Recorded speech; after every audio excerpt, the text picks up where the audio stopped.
Hi, this is a short film in which I'll be telling you about a scientific study we're conducting around the UK and what it might mean for you. In the next few minutes, I'm going to tell you why we're doing this study, why we're inviting you to take part, and hopefully answering any questions you may have. At the end, we'll let you know who you can talk to for any more information.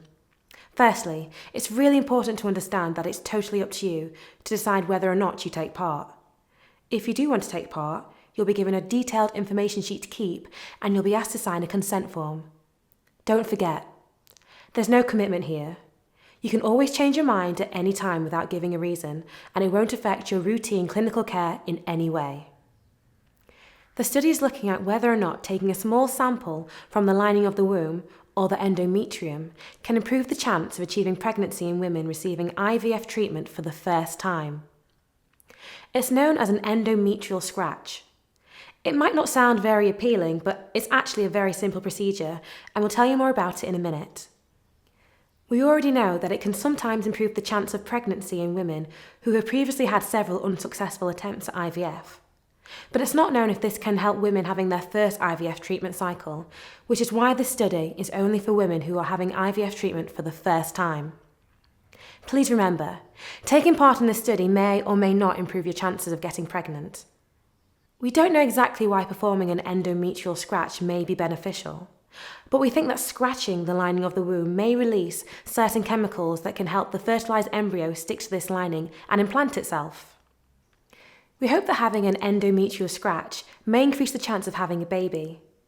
We also think another potential benefit is to reduce the likelihood of multiple pregnancies, twins and triplets, by improving the implantation potential of just one single embryo rather than two.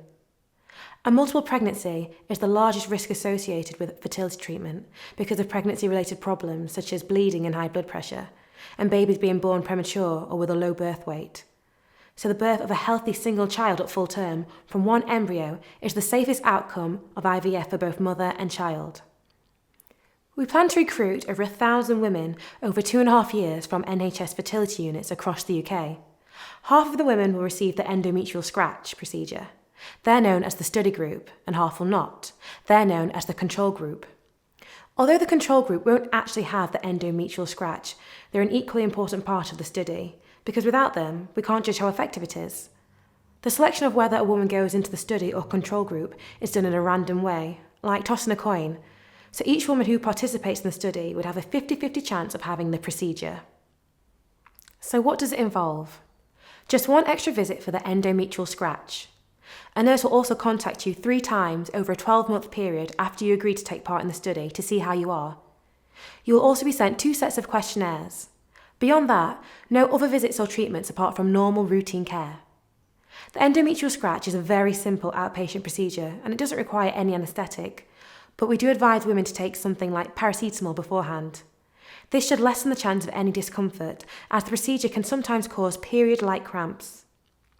The endometrial scratch involves placing a small tube about the size of a small drinking straw through the neck of the womb and then gently scratching the lining of the womb.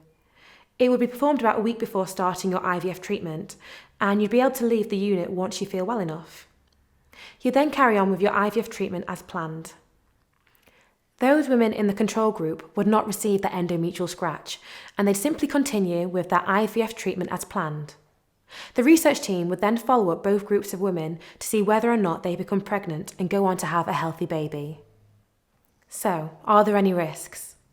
Performing the endometrial scratch has no clear risks, although, in theory, inserting any instrument into the womb can always carry a risk of infection.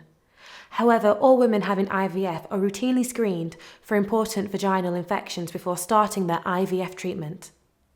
As I mentioned a moment ago, some women may experience period-like cramps after an endometrial scratch, but these can be helped by taking a simple painkiller like paracetamol. It's also possible to experience some spotting of blood after the procedure, but that's nothing to worry about. So, a quick recap. We want to study whether having an endometrial scratch may increase the chance of having a baby. Taking part in the study may or may not improve your chances of getting pregnant. You can always change your mind at any time without giving a reason, and it won't affect your routine clinical care in any way.